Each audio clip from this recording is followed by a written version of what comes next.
Hello again, my name's Dawn. I'm a designer, a DIYer and an investor, and I am doing a bunch of rambling videos just teaching you some of the basics when it comes to DIY and interior design and investing if you're interested in it, but maybe not. So I thought I would do this one on basically the basics of bathroom design, because I specialise in bathroom design. I used to work at a bathroom showroom when I first graduated. So I started off there, and that is where I'm known as a specialist when it comes to bathrooms. So bathrooms tend to be one of the scarier things. Even some interior designers are a bit scared of them if they haven't done them before, because they can be a little bit, they're not actually that complicated, but if you haven't done it before, there's a lot to kind of like think about when it comes to bathrooms. But so I wanted to talk about the basics of bathroom design. When I initially look at a new project, a new bathroom, I go into the space and I will measure it, and I'll make sure that I have got all the measurements that I need, and I will double check those measurements. I also check the position of the soil stack. So the soil stack, if you don't know what that is, it's also called an SVP, or a soil vented pipe, is the big pipe that comes out the back of the toilet. And that is where all your waste goes, and it's also where your shower waste and your sink waste will track into. Those tend to be smaller pipes. But the SVP, or the soil stack, is what I think the most important element of the bathroom, because it defines essentially where your toilet position needs to and can be, and as a result of that then defines where everything else can go. So there's a few things you need to know when it comes to the position of the soil stack in your toilet. One is, if I've got the soil stack on one wall, I will try to keep the toilet's position on that wall.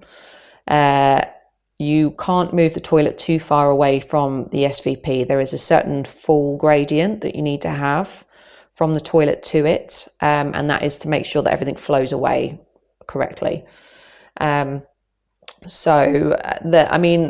we're talking about that, I think it's something like 1 centimetre or 2 centimetres every metre or something like that. You might have to Google that. I probably should have researched that beforehand. But I know it's there is a certain metric that you, depending on how far away you want to move the toilet, as to whether you can do that or not. I also try not to put the toilet round corners too much. One bend in the soil stack you can get away with. You cannot get away with more than that, I don't think. If there's a plumber on here who's going to argue with me about that, fine. But that is my rule of thumb, is I will move it round a corner on one wall, but that is the extent of it. I did have a project recently where we ripped out the bathroom and the kitchen and realised that the toilet that was in the bathroom, the soil stack was tracking all the way through the bathroom, all the way through the next room, through the kitchen, on the other side of the kitchen, and down. And we looked at that and were like, I cannot believe that this hasn't got, it might have got blocked at some point. The client had just bought the place. So, but that is way too far. You get like a few little blocks in that toilet and everything is going to come up, and that's going to wreck your toilet, your bath. It's going to cause you all sorts of problems.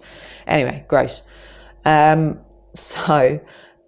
careful about your positioning of your toilet. Can't go too far away from the soil stack. There's a couple of things when it comes to, this is why it starts to get a little bit complicated with the layouts, but and it's up to you whether you follow this guidance or not. Whenever I go into any room, I want to see a focal point, and when it's a bathroom, focal point, I don't really want it to be the toilet. If I can help it. There's certain things you can do to jazz up a toilet, but essentially it's just a toilet. I would rather have a focal point of either a shower, bath, or a nice vanity unit. So if I can move a toilet out the way of the door, then I will. If it has to be there, it has to be there, but that is that is generally what I try to do from an aesthetic point of view. But obviously, if it's not practically going to work, then you should be more practical than you should be aesthetic.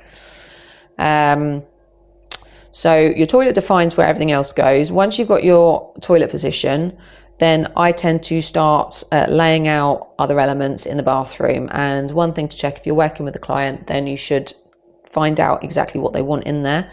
Do they want a shower bath? Do they just want a bath? Do they just want a shower? Do they want a separate bath and shower? The size of your room is going to determine whether you can get all of that stuff in. If you've got a big bathroom, obviously you can have a separate bath shower. If you can't, then you've either got to put up with a shower bath or just a shower or just a bath. So it very much depends on who the bathroom's for, and like if they've got kids, then people tend to want a bath in there because it's much easier to bath small children. If it's for old people, they tend to like a nice low-level walk-in shower. So it's just down to preference.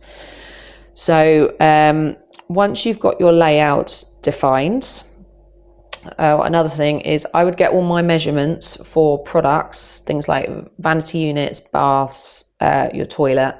I would go online and I'd find a bathroom company that kind of does all those things, and then I'd look on their technical page and I will get all my measurements for those items in there. And that way you can work out whether you can have like a 600 basin or a 1200 basin.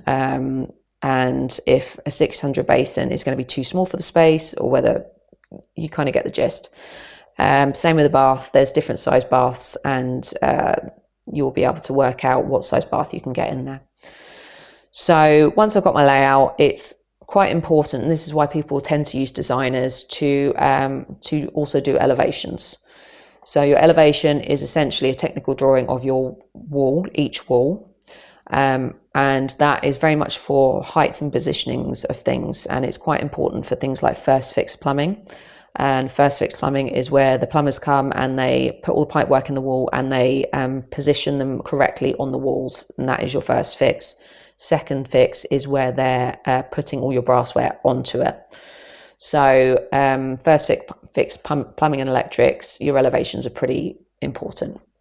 So I do all my elevations. Again, I go and I get the technicals of each product, and then I will draw it up so that I can work out exactly where things are going to fall, and if things aren't going to quite work, or like I've seen lots of things online where people have put it's mainly on Facebook, they've put a floor plan and they've gone the idea and the reality, and it's like the floor plan and then the actual reality of what that floor plan represents, and it's always something mental that doesn't work at all, like a door not being able to get like closed, or you kind of, or unable to get into a shower or something like that.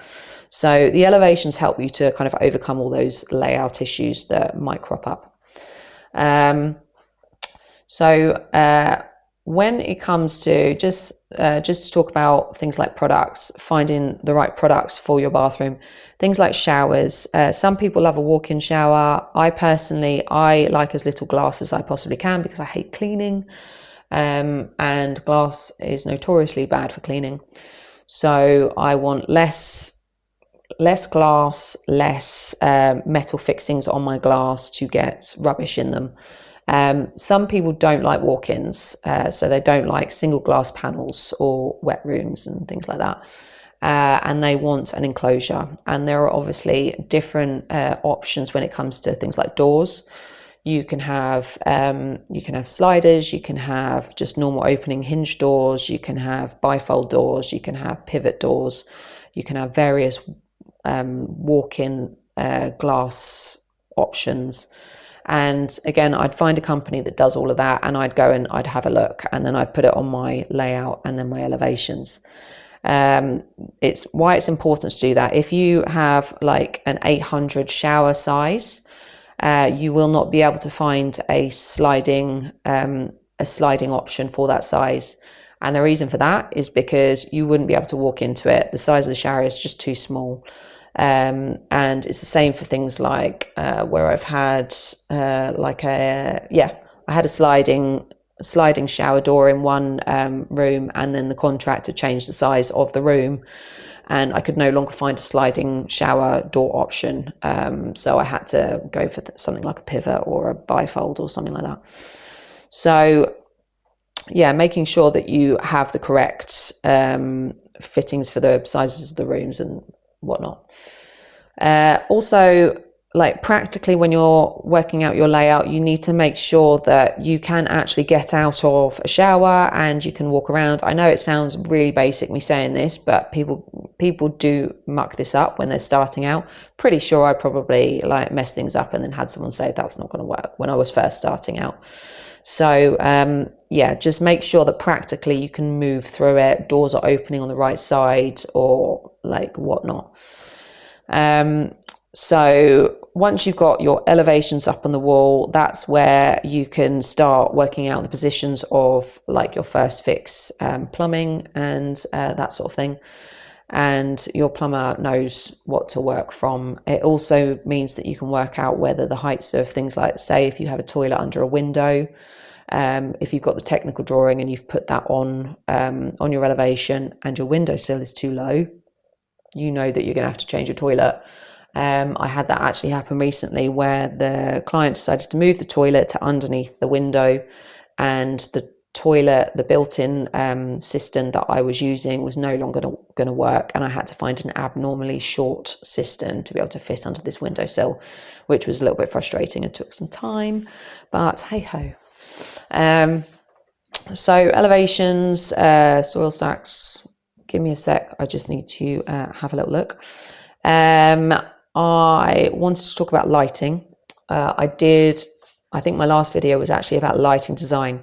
I have a similar sort of ethos when it comes to bathrooms. I like a task lighting switch, which is like your main overheads.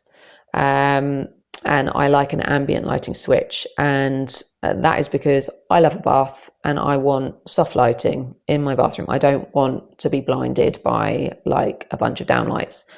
You can obviously use dimmers, but I like a bit of moody lighting in most of my spaces.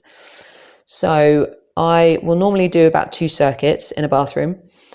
You do have to use specific, at least in the UK, I don't know what it's like in other countries, but in the UK we have certain regulations for lighting in bathrooms, and those are called the IP ratings. So if you go online and you Google IP rating bathroom zones UK, you will see an image of a bathroom and it will show you the zones, and it will tell you the IP rating of the light fixture that you need to use if you are within those zones. As a standard, things like downlights, I usually search for IP65. It's like quite a high kind of IP rating, which allows you to use it like in certain spaces. Things like marker lights, if you are having marker lights in a shower, I've forgotten what the IP rating for that is, but I think I don't know, it needs to be submersible. So they have to be a specific marker light. You can't just chuck in any old marker lights. They need to be like proper sealed up so water cannot get in there, because electrics and water is not a good combination, as you probably know. The reason they have these regulations is probably too many people have electrocuted themselves at points. So check the image of the IP ratings, and that will give you an idea of what you're allowed to use and whatnot. Lighting design, I would also go for like warm lighting, maybe a 2700 Kelvin light fixtures. That is like a nice, not too warm, but warm light color.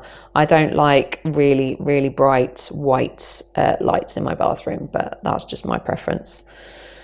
So yeah, obviously have the 2 circuits so that if you're having a bath, you can have like nice ambient lighting. It is also quite useful at nighttime if you have to get up and go to the loo to have that light switching, because nobody wants to be blinded in the middle of the night when you're all sleepy and stuff. Extraction. So as standard, you should have extraction in your bathroom. It's good for reducing mold. I tend to spend a little bit more on an extractor fan if I know that it's going to be quiet. and I generally only tend to use timers. At one point I did use dehumidifiers, which they're meant to go on when the humidity picks up in your bathroom, but I found that they were a bit temperamental, and I find them a little bit frustrating. So now I just go for standard timers, and I spend a little bit more so that I get a nice quiet one. When it comes to mold in your bathroom, so mold will grow if there's a lack of ventilation and it's a bit too cold. So I make sure that it's very well heated, and I make sure that it's well ventilated, and that will help you to reduce or like future proof for like mold. So I make sure that generally I have like an underfloor heating. If it's like a small area, it really doesn't cost very much to have electric underfloor heating, and it's just a nice thing to have. So I'll put underfloor heating in, and I'll have like a decent extractor fan, as I said, and I will also have like a heated towel rail in there. It's worth just checking the BTUs of the space that you have and making sure that you are heating it correctly. So yeah, that's quite important. What else should we talk about? So where to spend money? I would always spend a bit more money on things like brassware. Good quality, decent brassware. It's got water running through it all the time. You're gonna have to clean it a lot. It's worth getting decent brassware and spending a little bit more money here. I've had it way too many times where people have bought cheap chrome taps, and the chrome's just started peeling all off. It's taking a hammering from water. So decent brassware is good, and you'll thank me in the long run. You don't necessarily have to spend, like, it seems to be that gone are the days of getting really, really cheap bathtubs that are super flimsy. They tend to all be like reinforced acrylic now. So I don't mind spending a little bit less on things like a bath. Same with a vanity unit, depending on if it's like on a drawer runner or if it's just a door. I've bought plenty of vanity units from places like Victorian Plumbing and stuff like that. They're super cheap, a bit like kitchens. All the units tend to be made out of the same thing, which is either chipboard or MDF, and it's like melamine coated, like foil wrapped or something like that. So I tend to not worry too much about spending a little bit less on that sort of thing. Brassware is where I would spend it. Things like tiles, you can spend a bit more money on tiles. There are some pretty decent, cheaper options as well. I really love companies like Mandarin Stone and Artisan Devices. There's a few others, but I forget who they are at the moment. I love a nice tile, but as long as you're getting the samples online, sometimes you can get a decent, cheaper tile that looks really nice. So it's just worth just getting all the samples in and just checking the quality of them. So let me have a little think. Just on a design and aesthetic kind of theme, bathrooms can have a bit of a tendency to feel a little bit cold, especially if you're fully tiling it. I just knocked my mic, sorry if that makes a noise.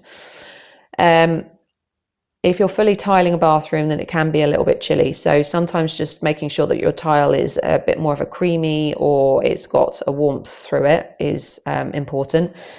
If you're partially tiling, then you can add like a warm paint color to the wall. I would also add, not always, but you can add like woods. Woods really, really help. And I would, as accessories, I would add like some greenery. If you've got no windows, like decent faux greenery is fine, and that will help your room to just feel a little bit more comfortable and warm and lived in. So I think that is probably me done. This video was a little bit frustrating because I actually videoed all of this and then realized my mic wasn't working. So anyway, if you want me to go more into more depth on a certain topic or anything like that, then please just leave a comment, and I will potentially do a video just going through something specific. Obviously, I've been designing bathrooms for quite a long time, so sometimes thinking back to like my beginner days, like what did I need to know, is a little bit tricky for me. But I'm trying to kind of run through just sort of the basics. Essentially, getting your drawings done correctly is the main thing when it comes to practicality on bathrooms. So anyway, I am going to have a cup of tea now because I've been videoing for about an hour because the last one didn't work. So I hope you have a fabulous day, and I will see you in the next video.